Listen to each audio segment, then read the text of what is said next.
আসসালামু আলাইকুম ব্রো বাচ্চারা। সো আমরা যখন স্টুডেন্ট ছিলাম এর আরো একটা গরম গরম এপিসোডে তোমাদের সবাইকে ওয়েলকাম করছি। আজকে আমাদের সাথে নান আদার দ্যান সানি ভাইয়া, বাংলার সবার প্রিয় সানি ভাইয়া কিন্তু আমাদের সাথে আছে।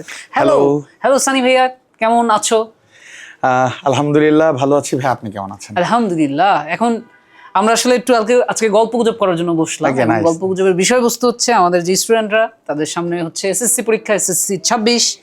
এখন এই শেষ মুহূর্তে ওরা কি করবে? পড়াশোনা করবে নাকি বইপত্র রেখে জাস্ট স্টিল করবে? কি করা উচিত? What do you think? Definitely আসলে এই সময়টা আমার কাছে মনে হয়েছে পড়াশোনার সময়। এই সময়টা আসলে আড্ডাবাজি, বন্ধুদের সাথে, তা এর বাইরে হচ্ছে মোবাইল চালানো বা আরো হচ্ছে খেলাধুলা এই জায়গাগুলোতে না। এই সময়টা আসলে পাবজিতে আমাদের সময় আমরা সিওসি খেলতাম। ও আচ্ছা, ক্ল্যাশ অফ ক্ল্যান আমাদের সময় আমরা সিওসি খেলতাম। তো এই টাইমটাতে আসলে মনে হয় আমি আমার সময় যেটা করছি যে এই টাইমটাতে আসলে সব কিছু থেকেই বিরত থেকে একটু পড়াশোনায় মনোনিবেশ করছি। এবং আমার মনে হয়েছে যে তোমাদেরও আসলে এই টাইমটাতে একটু বেশি বেশি বেশি বেশি করে পড়াশোনা করা উচিত। তবে হ্যাঁ, বেশ কিছু জিনিস মেনটেন করে, ধরো তুমি একটু নামাজ কালাম পড়লা আর হচ্ছে একটু খাওয়ার ঘুমটা ঠিক রেখে বাকি যে সময়টা, এই সময়টা আসলে তোমার পড়াশোনা। অনেকে আবার ভাবতে পারে যে পড়াশোনা করতে বসছে তার মানে খেতে তো বলে নাই, ঘুমাইতে তো বলে। এই কারণে মেনশন করে দিলাম যে আসলে এই কারণে অ্যাট লিস্ট তুমি তিনটা জিনিস, যে তোমার ঠিকঠাক খাওয়া দাওয়া করতেছো আর হচ্ছে নামাজ কালাম পড়তেছো, ঘুমাচ্ছ ঠিক করে, এই তিনটা জিনিস মেনটেন করে যে সময়টা পাবা সেই সময়টা আসলে একটু পড়াশোনা দিবা আর কি। আচ্ছা আচ্ছা, মানে সবকিছুর দিকে খেয়াল রাখতে হবে। এক্স্যাক্টলি। তো এখন আরেকটা জিনিস আমার মানে খুবই একটা কনসার্নিং বিষয় হচ্ছে, স্টুডেন্টরা ফিজিক্স, কেমিস্ট্রি, ম্যাথ, বায়োলজি নিয়ে খুব বেশি ব্যস্ত থাকে। একদম 2 বছর পুরোপুরি ব্যস্ত থাকে ফিজিক্স, কেমিস্ট্রি, ম্যাথ, বায়োলজি এইসব সাবজেক্ট নিয়ে। তারপর ওরা টেনশনও করে যে ওকে ফিজিক্সে হয়তো ক্লাসটা মিস হবে, ম্যাথে হয়তো ক্লাসটা মিস হবে, কিন্তু শেষে গিয়ে দেখা যায় ওগুলার চারটাতে প্লাস ঠিকই পায়, বাংলায় মিস হয়ে যায়। এখন বাংলার ভাই আমাদের কি সাজেস্ট করবে? খুবই খুবই খুবই একটা লেজিট কোশ্চেন এবং খুবই ভালো একটা কোশ্চেন করছেন ভাই, থ্যাংক ইউ। এইখানে ইস্যুটা কি, তুমি হচ্ছে আমার প্রিয় শিক্ষার্থীরা, তোমাদের প্রতি আমার যে হচ্ছে পরামর্শ, চমৎকার এই প্রশ্নের উত্তরটা আমি এইভাবে দিতে চাই। দেখো, বাংলাতে তোমার কিন্তু একটু লিখতে হয় বেশি, মানে অন্যান্য সাবজেক্টে দেখো ফিজিক্সে বা ম্যাথে যে ব্যাপারটা সেটা হচ্ছে জাস্ট আনসারিং কোশ্চেন করলেই হয়। ম্যাথে অল্প একটু সময় একটু লিখছো, ঘতে তুমি আসলে লিখার সাথে সাথে দেখা যাচ্ছে এখানে মার্কটা পাওয়া যায়। বাংলায় যেটা হয় যে আসলে প্রথমত সৃজনশীল লেখার একটা প্যাটার্ন আছে। তো যদিও হচ্ছে এর উপরে আমি ক্লাস নিছি, তুমি সেই ক্লাসটা দেখলেই হয়তো পারবা। আমাদের ইউটিউবেও দেওয়া আছে, আমাদের রিথিঙ্কের পেজও ক্লাসটা দেওয়া আছে যে কীভাবে সৃজনশীল লিখতে হয়। তো ক্লাসটা দেখলে তুমি উপকৃত হবা, নাম্বার 1। নাম্বার 2, বাসায় একটু লেখার প্র্যাকটিস করতে হবে। আমরা বিশেষ করে সায়েন্সের ছেলেবেলে যে ভুলটা করে আর কি, সেটা হচ্ছে ওই ফিজিক্স, কেমিস্ট্রি, ম্যাথে ওই যেটা সবসময় বেশি সময় দিতে গিয়ে বাংলা যে লিখতে হবে এইটা মোটেও লেখে না। অ্যাজ এ রেজাল্ট যেটা, তারা হচ্ছে পরীক্ষার হলে গিয়ে টাইম ম্যানেজমেন্ট করতে পারে না। যেটা হয় সেটা হচ্ছে ওদের কিন্তু প্রায় 5টা সৃজনশীল লিখতে হয়। তো 5টা সৃজনশীল, এর বাইরে আবার হচ্ছে আপনার উপন্যাসের শর্ট কোশ্চেন লিখতে হয়, ওখানেও কিন্তু প্রায় 10-20 মার্কের। তো 5টা সৃজনশীল, এরপরে আবার short question, all and around প্রায় 7টা সৃজনশীলই বলা চলে। তো এত শর্ট টাইমে, মানে যেখানে আধা ঘন্টা এমসিকিউ, এরপরে 2.5 ঘন্টার মধ্যে 7টা সৃজনশীল লিখতে গেলে প্রায় একটা সৃজনশীলের জন্য 20 থেকে 22 মিনিট সময় পাওয়া যায়। তো স্টুডেন্টের আগে এটা বাসায় থেকে মেক শিওর করতে হবে যে একবারে শিওর তুমি বাসায় যখন প্র্যাকটিস করতেছো তুমি কি 22 মিনিটে একটা সৃজনশীল লিখতে পারো কিনা। অনেক সময় আমরা যেটা পারি আর কি, যে শুধু একটা সৃজনশীলই প্র্যাকটিস করি, ওই 22 মিনিটে একটা সৃজনশীলই লিখতে পারি, কিন্তু আমাকে যে একটা লম্বা সময় পরীক্ষার যে প্রায় 2.5 ঘন্টা 7 সৃজনশীলই লিখতে হবে বা 5 সৃজনশীল লিখতে হবে, এক্স্যাক্টলি। এবং আমরা যেটা ভুল করি সেটা হচ্ছে খুব একেবারে চারু দিয়ে একেবারে প্রথম সৃজনশীলটা খুব সুন্দর করে লিখি, কিন্তু শেষের সৃজনশীলটা নিচে ঢেউ না দিলে মার্কস 2 কম দিবে না, কম দিবে এরকম মনে করে, এরকম যে হচ্ছে। এবং ভাই এইটা একটু লাল কালি যদি ইউজ করেন, একটু সবুজ কালি দিয়ে, একটু নীল কালি দিয়ে, হলুদ কালিও ব্যবহার করতে দেখছি আমি ভাই অনেককে। সো এই কাজ করা যাবে না, একটু ডিজাইন অত না করে জাস্ট হচ্ছে ডেকোরাম, বেসিক যেই ডেকোরামটা, যে তুমি শুধু নীল কালি ব্যবহার করো এক্সট্রা কালারিং পেন হিসাবে, আর কালো, এর বাইরে কিছু দরকার নাই। ম্যাক্সিমাম তুমি যদি ঘতে কিছু উদ্ধৃতি এটা দিতে পারো তো বেটার। তবে হ্যাঁ, একটা জিনিস মাথায় রাখতে হবে যে বাসায় লেখার প্র্যাকটিসের কোনো বিকল্প নাই। হ্যাঁ, ইন এডিশন একটা তথ্য আমি যোগ করে দিই ভাই, যেটা মানে যদিও কোশ্চেন করে নাই তারপরে বলি। পরীক্ষার দিন সকালবেলা বিশেষ করে যেগুলা লেখা ব্যাপার আছে, বেশি লিখতে হয়, যেমন বাংলা প্রথম পত্র, দ্বিতীয় পত্র, এই সকল এক্সামের দিন সকালবেলা তুমি এমন কিছু পড়তে, মানে এমন কিছু হয়তো পড়বা না যেটা আসলে পরীক্ষায় শিওর আসবে, অথবা তোমার উপর ওই দিন হয়তো আল্লাহ এমন কোনো ওহী নাজিল করবেন না যেটা দিয়ে আসলে ওই সকালবেলা পড়া পড়ে তুমি একেবারেই প্লাস পেয়ে যাবা। তো আমার রিকোয়েস্ট হচ্ছে তুমি সেই দিন সকালবেলা যেটা করতে পারো, আধা ঘন্টার জন্য 1 ঘন্টার জন্য একটু লিখলে যেটা হয় তোমার হাতে যে জড়তা, ভাই এই যে ধরেন দীর্ঘ একটা সময় সে না লিখতে লিখতে তার হাতে যে জড়তা, এটা কিন্তু আসলে লিখলে সেই জড়তাটা কাটে। এবং পাশাপাশি অনেক সময় আরো একটা ভুল করে বাচ্চারা, পরীক্ষার হলে দেখা যায় যে একেবারেই নতুন কলম নিয়ে যায়। তো নতুন কলম নিয়ে গেলে নতুন কলম যে নিব ওইটা তো আসলে রানিং থাকে না, রান না থাকার কারণে আসলে কলম লিখতেও অনেক সময় অসুবিধা হয়। তো বাসা থেকে সেটা প্র্যাকটিস করে গেলে ওই কলমটাও ভালো থাকলো, তোমারও লেখা প্র্যাকটিস হইলো, একই সাথে বাংলার প্রিপারেশনটাও হইলো, এই আর কি। আচ্ছা, তো এইগুলো নিয়ে কথা বলতে বলতে আমার মাত্র একটা স্মৃতি মনে পড়লো। হ্যাঁ শিওর। যে আমার শাইন কলেজে থাকতে আমার এক স্টুডেন্টকে মানে এক্সামের ঘন্টা পড়ে গেছে, খাতা ধরে টান দিচ্ছি, আমি গার্ডে ছিলাম, এক্সামে গার্ড দিচ্ছিলাম, খাতা ধরে টান দিচ্ছি, ও স্যার মানে আমি ভাবছি হয়তো কিছু একটা ইম্পর্টেন্ট কিছু একটা লিখবে যেটার জন্য সময় লাগতেছে। সো যেটা করছে, ও 1 নং প্রশ্নের উত্তরের নিচে ঢেউ দিছে। ওই ঢেউ দেওয়ার জন্য আমি খাতা ধরে টানতেছি, অনেক রিকোয়েস্ট করে ও 1 নং প্রশ্নের উত্তরের নিচে একটা ঢেউ দিছে। সো এই ঢেউয়ের কিন্তু কোনো মার্কস নাই, এই ঢেউটা নিয়ে এত প্যারা খাওয়া যাবে না, পুরোটা লিখে শেষ করতে হবে। এইটার সাথে আরেকটা জিনিস মানে পরীক্ষার হলে তোমাদের কনসার্নিং জায়গাগুলোর সাথে যেটা অ্যাড করতেছি, বাংলা প্রিপারেশন তো নিবাই, মানে অন্যান্য সাবজেক্টগুলো যেভাবে নিচ্ছ, পাশাপাশি তোমাদের হয়তো কিছু টেনশন থাকতে পারে যে ভাইয়া বাংলা দ্বিতীয় পত্রের 30টা এমসিকিউ, এখানে ব্যাকরণ থাকে, ব্যাকরণগুলো আমরা পারি না, বুঝি না, জাস্ট বিগত বছরের কোশ্চেনগুলো মুখস্থ করে গিয়ে লিখে আসি। সো তোমাদের এই সমস্যার সমাধানের জন্য কিন্তু হচ্ছে আমি আজকে অলরেডি ধ্বনি এবং বর্ণের ইন ডিটেইলস, আই রিপিট, একদম ডিটেইলসে ক্লাস নিছি। তুমি জাস্ট ক্লাসটা করলে যতগুলো এমসিকিউ এখান থেকে আসছে এবং আসবে ইনশাল্লাহ সবগুলো তুমি পারবা। তুমি জাস্ট এরকম, আমি আরো এরকম তোমাদের 1 শট বা পুরো সিরিজটা দিয়ে দিব, এই ব্যাকরণের ক্লাসগুলো করো। ব্যাকরণ নিয়ে তোমার 30টা এমসিকিউতে 30ই পাওয়া সম্ভব, এটা নিয়ে তোমার চিন্তা করতে হবে না। তুমি যেটা ইনশিওর করো যে হচ্ছে স্যার যেগুলো মানে তোমাদের সাজেশন দিব বা পড়ার জন্য বলবো, যেভাবে লিখতে বলবো সেভাবে তুমি সব জিনিস লিখে আসতে পারছো কিনা পরীক্ষার হলে। হ্যাঁ মানে অ্যাটলিস্ট ভাইয়া এটা যেমন সত্য, ওর যেমন ঢেউ দেওয়া খুব বেশি জরুরি না, কিন্তু এটাও তেমন সত্য যে তুমি 1 নং প্রশ্ন লিখছো, এরপরে 2 নং লিখছো, এটা যেন আলাদা করতে পারি, যে 1 আর 2 যে এটা আলাদা। অনেক সময় ভাই এত হচ্ছে চাপাচাপি করে লেখে, আমরা আলাদা খুঁজে পাওয়া যায় না, যে আমি খাতা দেখার সময় অনেক সময় খুঁজেই পাওয়া যাচ্ছে না কোনটা 1 কোনটা 2 এরকম। তো এটা একটু মেক শিওর করো, আর কিছু না। আর বাংলা নিয়ে হচ্ছে তোমার যদি কোনো কোশ্চেন থাকে আমরা তো আসি, আর হচ্ছে ভাইয়া যে স্মৃতি মনে করলো আর কি। আচ্ছা, সো বেসিক্যালি আমাদের ক্র্যাশ কোর্সের ক্লাস তো চলছি, তোমাদের রেগুলার ক্লাসগুলো দেখা উচিত, এবং সাথে সাথে অবশ্যই কি করা উচিত, পরীক্ষাগুলো দেওয়া উচিত, বিকজ তোমরা কিন্তু এমসিকিউ নিয়ে খুবই সাফার করো।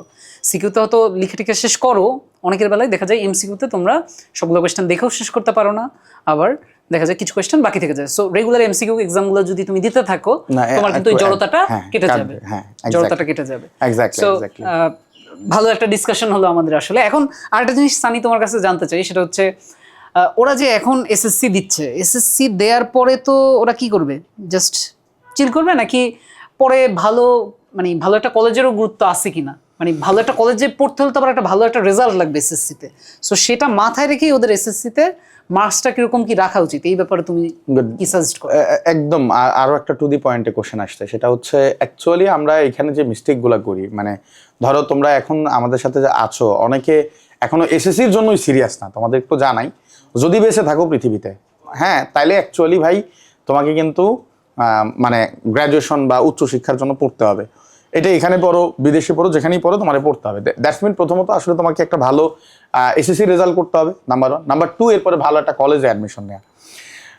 ভালো কলেজ কিছু জায়গাতে আসলেই ম্যাটার করে, মানে অ্যাকচুয়ালি ধরো তুমি একবারে আমি যদি রিমার্কেবল কিছু কলেজের নামও বলি, ধরো শাহিন কলেজ, আদমজি কলেজ, বা হচ্ছে নটরডেম কলেজ, বা হচ্ছে হোলি ক্রস কলেজ, বা সেন্ট জোসেফ, এই সকল কলেজ বলো, রাজুক বলো, বা এরকম যেগুলো ভালো কলেজ বলতে আমরা যেগুলোকে চিনি, বা আইডিয়াল কলেজ, এগুলো যদি বলো, এইগুলাতেও পড়া। আর ধরো অন্যভাবে নিও না, আমি কাউকে কোনোটাকে ছোট করছি না, কিন্তু ধরো যেই সকল কলেজগুলোতে আমরা তো জানি, আমরা তো পড়ে আসছি আসলে কি হয়, বা স্কুলগুলোতে তোমরা হয়তো দেখছো যে কি হয়, এইরকম একেবারেই রুরাল ছোটখাটো কোনো জায়গাতে পড়া আর এইখানে পড়া, জ্ঞানের কিন্তু আকাশ পাতাল তফাৎ।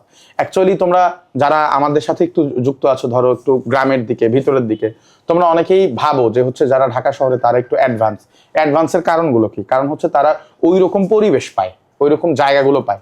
সো দ্যাটস মিন হচ্ছে প্রথমত তোমার আসলে একটা ভালো কলেজে এইম করা খুব বেশি জরুরি। তাহলে হচ্ছে তোমার যে পড়াশোনার পরিবেশ, যে সার্কামস্টেন্স, এটা আসলে তুমি ফিল করতে পারবা। একা আসলে তুমি যেটা ফিল করতে পারো না, বা তুমি একা কোনো কারোর সাথে পড়ছো বা একা বাসায় পড়ছো, সেইখানে তোমার পড়ার গুরুত্ব, আর 10 জন মিলে হচ্ছে পড়তে বসছো, সেইখানে পড়ার গুরুত্ব কিন্তু ডিফারেন্ট। তুমি যখন আসলে দেখবা তোমার পাশের বন্ধু পড়তেছে, বা তোমার হচ্ছে সাথে যে বন্ধুরা সবাই আসলে পড়াশোনার প্রতি আগ্রহী, তুমি অটোমেটিকলি ভালো কিছু করার চেষ্টা করবা। কিন্তু তুমি যখন দেখবা তোমার পাশে বন্ধু হয়তো অন্য একটা কাজে ব্যস্ত, হয়তো গেম খেলতেছে, সারাদিন পাবজি খেলতেছে, বা XYZ কাজে হচ্ছে সে ব্যস্ত, তো তুমিও কিন্তু আসলে তখন ওই রকম কাজেই আসলে ধাবিত হবা। আর আমাদের তোমাদের এখন যে বয়স, এই বয়সটাও আসলে একটু মানে একটু মনে চাবে যে একটু এরকম এরকম এরকম এরকম দৌড়াদৌড়ি করি।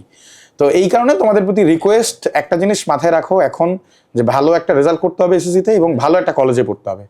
এই ভালো কলেজে পড়তে পারার পরে মানে অ্যান্ড দেন তারপর হচ্ছে পুরো যে কলেজ লাইফটা আছে, তোমাকে একটা জিনিস মাথায় রাখতে হবে যে এসএসসির পরে যে 3 মাস তুমি সময় পাবা কোনো একটা কলেজে যাওয়ার জন্য, যেমন প্রিপারেশন নিবা, পাশাপাশি এইচএসসির সিলেবাসটা, মানে আল্লাহ হয়তো তোমার কোনো একটা ভালো কলেজে কবুল করছে, কারণ বাই চান্স করে নাই, মানে বাই চান্স হয়তো করে নাই, তাইলে আসলে কি করণীয়?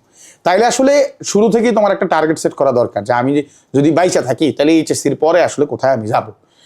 এখন তুমি যদি সায়েন্সের হও, তোমার জন্য হচ্ছে যেমন হচ্ছে ইঞ্জিনিয়ারিং আছে, মেডিকেল আছে, পাশাপাশি হচ্ছে তুমি যদি হচ্ছে অন্যান্য ধরো আর্টসের হও বা কমার্সের হও, তোমার জন্য কিন্তু ঢাকা বিশ্ববিদ্যালয় সহ অন্যান্য পাবলিক বিশ্ববিদ্যালয়গুলো আছে। তো সেই ক্ষেত্রে তোমার আগে এইচএসসির সিলেবাসটা কভার করার প্রতি প্রচুর নজর দেওয়া উচিত।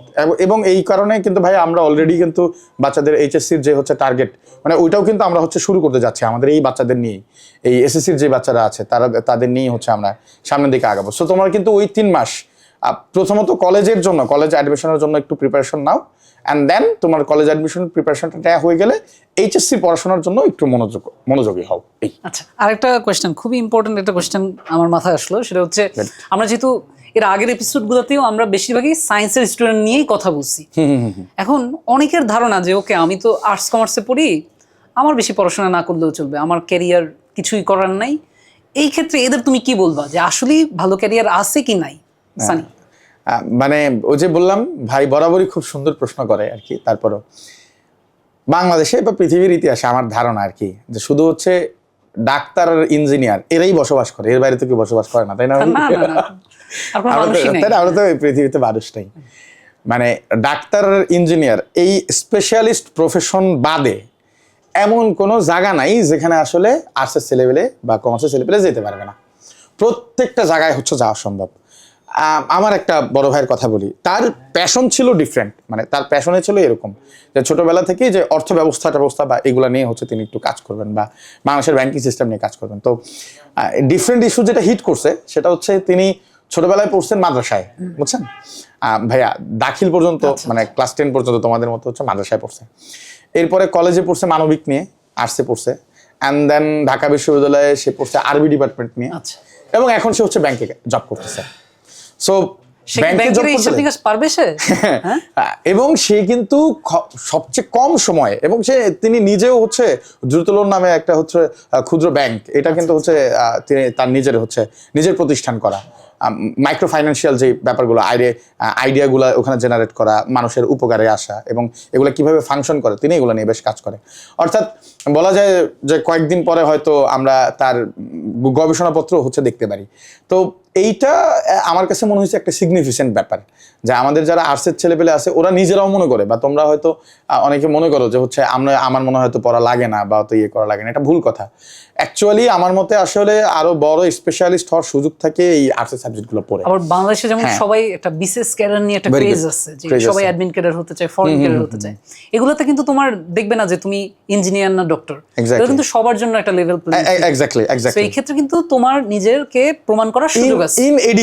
ইন এডিশন মানে বাংলাদেশের আমরা প্রশাসনের যে জায়গাগুলো, অ্যাডমিনের যে জায়গাগুলো, এই জায়গাগুলোতে যদি আমি অ্যাড করি তাহলে বরং সেখানে সায়েন্সের চেয়েও আর্টসের এবং কমার্সের স্টুডেন্ট বেশি, যারা হচ্ছে বাংলাদেশের ব্যাংকিং সেক্টর হোক বা বাংলাদেশের অর্থ ব্যবস্থা হোক বা প্রশাসনিক জায়গাগুলো হোক বা শাসন ব্যবস্থা হোক, এই জায়গাগুলো মানে আমি আসলে ছোট করতে চাই না, কিন্তু আসলে তারপরও আমি একটা জিনিস বলে দিই, যে ধরো বাংলাদেশে যারা আর্টসে পড়ে এই যে ক্যাডার হন বা হচ্ছে বড় জায়গাতে যান, তারাই বরং হচ্ছে এই যে সায়েন্সের বা অনেক বড় বড় জায়গার কারিকুলামগুলো হচ্ছে কিন্তু তারাই হচ্ছে পরবর্তী সেট করেন বা হচ্ছে রেডি করে দেন। যে আসলে একা একা না, মানে আমি আমার বুদ্ধি দিয়ে না, সবার সাথে বাকিদের সাথে আলোচনা করে পুরো একটা সিনেটর প্যানেল থাকে, কিন্তু আমি এটা বুঝাইতে চাই অ্যাডমিনিস্ট্রেটিভ হেড অ্যাডমিনিস্ট্রেটিভ হেড হিসাবে হচ্ছে তারা কিন্তু এখানে হচ্ছে এনরোল করে বা যায় ওই জায়গাগুলোতে যায়। তো আমরা যারা আর্টসের স্টুডেন্ট আছি, আমাদের যদি এরকম মনে করে থাকি আমাদের হয়তো স্কোপ কম, এটা আসলে ভুল ধারণা। বরং বাংলাদেশের পাবলিক ইউনিভার্সিটিগুলোতে সায়েন্সের চেয়েও আর্টসের সিট তুলনামূলক বেশি, ইভেন ঢাকা বিশ্ববিদ্যালয়তে, যে হচ্ছে ফ্যাকাল্টি বেশি, সিট বেশি, এবং তো সব কিছু দিয়ে ফ্যাসিলিটিসও বেশি। তো আই গেস এইখান থেকে আরো বেশি বেটার কিছু পসিবল। আমি এই কারণে এটা বুঝাচ্ছি না যে সায়েন্স আসলে মানে জিসান ভাই একটু পরে আবার আমারে হচ্ছে ধরতে পারে, হ্যাঁ ভাই আপনি এটা কেন বললেন আর কি, এমন না। বরং সায়েন্সের আলাদা ফিল্ড আছে। আমি নিজেও মনে করি সবার জন্য স্কোপ আছে, জন্য যেমন আছে এক্স্যাক্টলি আর্টস কমার্স সবার জন্য স্কোপ আছে, but you have to study, তোমাকে আসলে এই এফোর্টটা দিতে হবে। পাশাপাশি মানে তোমার কি পড়তে ভালো লাগে, এই প্যাশনের জায়গাগুলো কিন্তু ভাই একটু ডিফারেন্টলি হিট করে। যেমন আমি বাংলা পড়াই, এটা কিন্তু আমার প্যাশনের জায়গা। যেমন আপনি পড়ান, এটা কিন্তু আপনার প্যাশনের জায়গা।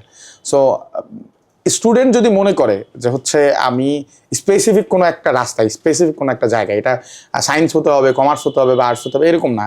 মানে তুমি যেটাতেই পড়ো, এটা সায়েন্সেও হইতে পারে, আর্টস হইতে পারে, কমার্স হইতে পারে, ওইটাতে নিয়ে কেউ যদি প্যাশনেট থাকে, বর্তমান বিশ্ব কিন্তু ভাইয়া মাল্টিটাস্কিং এর যুগ না, বরং বর্তমান বিশ্ব হচ্ছে স্পেশালাইজেশনের যুগ। কোনো স্টুডেন্ট, এই যে আমাদের সাথে তোমাদের এক সিনিয়র, মাত্র এক ব্যাচ সিনিয়র হচ্ছে আমাদেরই সাথে তোমাদের এক ভাইয়া কাজ করেন, তিনি কলেজে পড়তেছেন কিন্তু অত্যন্ত খুব ভালো কাজ করেন, এবং আমরা কিন্তু সেই জায়গাটাতে স্পেশালিস্ট বিধায় তাকে হচ্ছে আমরা হায়ার করছি। সো তোমরাও যদি এরকম ভালো কাজ করো, তোমাদের কিন্তু আমাদের সাথে কাজ করার সুযোগ থাকে, তাই না ভাই? হ্যাঁ, অবশ্যই। আচ্ছা, thank you so much Sunny, অনেক বেশি একটা ফ্রুটফুল ডিসকাশন হলো আসলে।